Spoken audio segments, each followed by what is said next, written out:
for Alan Kyeremateng a withdraw from a NPP flagbearership race no. Na a withdraw ye no ensem bebre na eboboba. Enkofo bebre akere omadwen a kyerese adwenche om de beto bonten so nyansa so owum pa na ene eye owura Kwesi Pratt so aba bonten e de ensem abeto bonten concerning this withdrawal of Alan Kyeremateng from the NPP flagbearership race na anokwa na kyerese nyansa eni bakofo kwanpotirim na kyerese ensem a owura Kwesi Pratt e de abeto bonten no nyansa befu egum no ano e de ye pa wa list some points and yema ebetimi ato Alan Kyeremateng after his withdrawal any enema ebetimi ato NPP after Alan Kyeremateng withdrawal from the flagbearership race no any de ebetimi asie the good side and the bad side ni nyina owura Kwesi Pratt e de ababeto bonten na without wasting your time no ye be call na ekoti Kwesi Pratt na no asem en inchirimu a wo efa the withdrawal from the flagbearership race no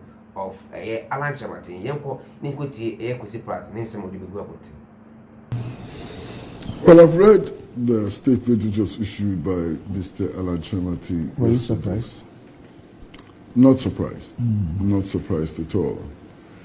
But the other thing I like to say is that he hasn't said much.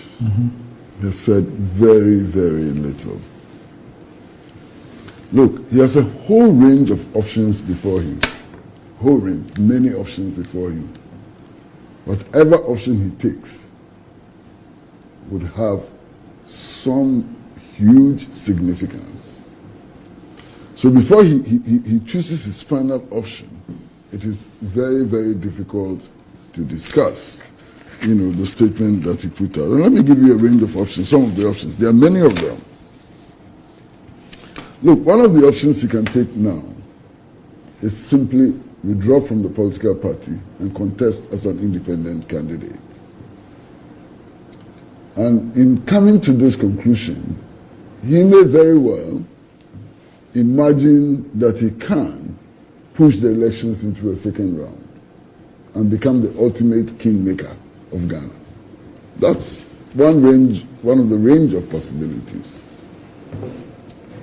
He may also decide that of the 4 contestants in this race, he will support one, put his full weight behind one, and make sure that, those who are responsible for all the things that he has listed do not become beneficiaries of a faulty process. He can't do that. He can also just decide not to contest for presidential candidate of the party, but just stay and watch, which would also have its meaning and implications and so on. So as for the options available to him, there are so many of them. In fact, there's even one other option. He can decide to form his own political party. It's an option which is before him. You understand? There's so many options. I'm waiting with bated breath to see what option he elects.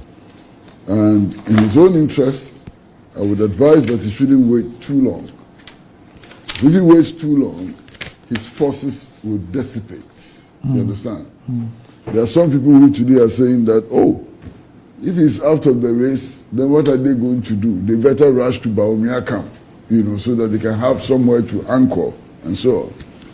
There are some who are saying that, well, if he's not interested, I met a woman this morning, and she's saying that if Alan Kyeremateng is not in the race, she has nothing to do with NPP. She's quitting and so on. You understand? So it's important for Mr. Alan Kyeremateng to come out as quickly as possible with what option he has elected, so that his forces are not dissipated, are not scattered. He needs to keep his forces, together. But Randy, he raises very, very, very important issues in this statement, extremely important issues in this statement. And one of the things I find most interesting is the fact that before they went into the Special Delegates Congress, all of them, contestants, party executives and so on, agreed on the rules. Okay. In the middle of the competition, the National Council meets and says, look, let's put those rules aside, they are new rules. That's unfair. That is not something that anybody can tolerate. It's completely unfair. You understand? And I can see why he's so very unhappy about, what has happened. And then he's talking about pronouncements made by leading members of the party, both before and after the elections. And he says, with those kinds of statements, how can anybody be sure of fairness? When you have leading members of the party coming forward and say, oh, as for so and so, he will win by 95%. If leading members of the party are talking like that, any contestant should be worried. Because if they talk like that, they will do everything to make it happen. And that one is quite clear, you understand? Then he talks about the level of violence in the Superdelegates Congress. Now, mind you, there are only about, I think, 960, who contested, who were delegates to this Congress. And if when only 960 contest, you have this level of violence. What level of violence? You don't know. No, I mean, what level of violence? No, you don't know. No, I'm asking, because he said level of violence, I think he had like incidents on every polling station that we had. We didn't have. No, level of violence is simply level of violence. No, we didn't have a level of violence. We didn't. I mean, it's an incident that happened, and the party has actually come out. That's a level of violence. Yeah, but then if you say this level of violence, what it means is that there's a certain sporadic, random. That's your understanding. That's your understanding. Violence across the various. That's your understanding of the language I'm using. All right. If there's an event and there is violence, it has a level. And that's condemnable. Fantastic. And that's exactly what I'm saying. If there's an event and there's violence, there's a level of violence. The level of violence does not only arise when there are 2,000 incidents of violence. When there are 5 incidents of violence, it's still a level of violence. So that's very clear. You understand? Now I'm saying that if when 960 people vote, you record this level of violence, what will happen when 220,000 people vote? That's a legitimate issue, to raise.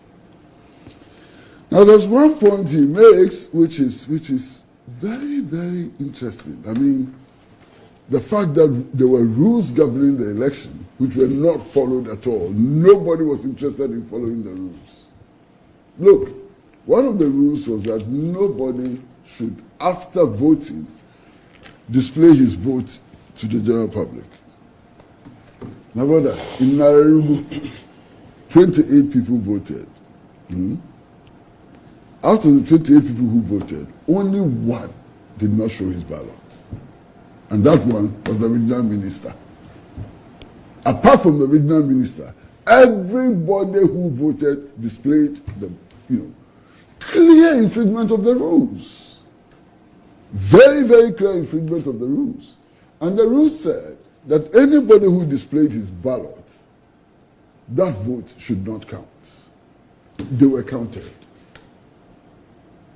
I mean, what else do you need? Now, what is significant is that after the elections, some people were invited to appear before the disciplinary committee for infractions of the rules. All these people who displayed their ballot, were they invited to appear before any disciplinary committee? They were not. Their ballots were not discounted. They were counted. So if you participate in such a charade, how confident can you be about outcomes and so on? You understand? Then there's a guy who was beaten to pulp. The guy who almost lost his eye and so on. And Randy, I am scandalized. This is a polling station where only 28 people voted. This guy was pounced upon. He was being beaten in the presence of the police and party executives. Nobody moved to save him. They all stood aloof and watched this guy beaten to the extent that he has been beaten. There's another case of beating, the guy who was brought to the 37 military hospital and is still recuperating. When he was being beaten, what did the party officials and so on present there and the police, what did they do? What did they do? So these are very, very serious, infractions, and I'm not surprised at all that Mr. Alan Kyeremateng has decided first to pull out, of the November 4th elections, and I'm hoping that he will clarify the position and put his options before the country and before the party. Look, let me read this. It says, I am committed to and value the safety of those who work with me and for me, and I will always fight for their interests. The question I keep asking myself is, how did we get here as a party in the first place?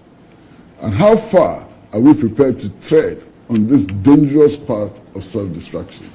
This is a serious statement. It says, regrettably, I'm not convinced that the circumstances I've referred to earlier will not persist or even be escalated in the next round of elections, for which balloting is scheduled for Wednesday, the 6th of September, 2023.